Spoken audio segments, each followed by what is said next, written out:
Okay, let's talk about Tucker Carlson, because somebody is coming for Tucker Carlson. And by somebody, I mean Fox News is attempting a character assassination of Tucker Carlson. The New York Times published an article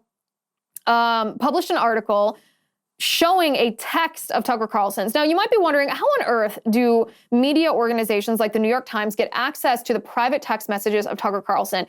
And this is actually a very good question. It's maybe where we should start this analysis. We should start by acknowledging what a brutal violation of privacy this is. What a brutal violation of Tucker's privacy this is. For the New York Times to have access, I mean, think about what that would feel like. Pick up your phone right now and hold that in your hands and think about a text message that you sent to your spouse, or a text message that you sent to your best friend, or a text message that you sent to a trusted colleague, maybe about somebody else at work. Those are your private communications. You would be humiliated and devastated if those became public, and you have every right to be. You should not be subject to those communications being made public.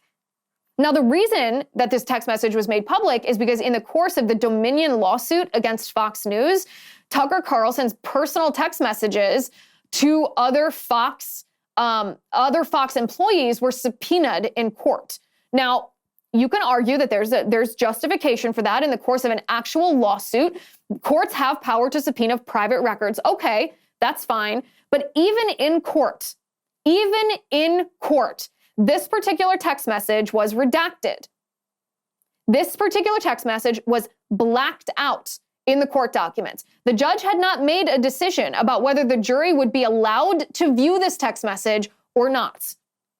And of course, it became a moot point because Fox News settled with Dominion before the trial started. In the 11th hour, they settled for, what was it, $800 million with Dominion, worth over 40 years of the revenue of Dominion. That's how much Fox News paid them.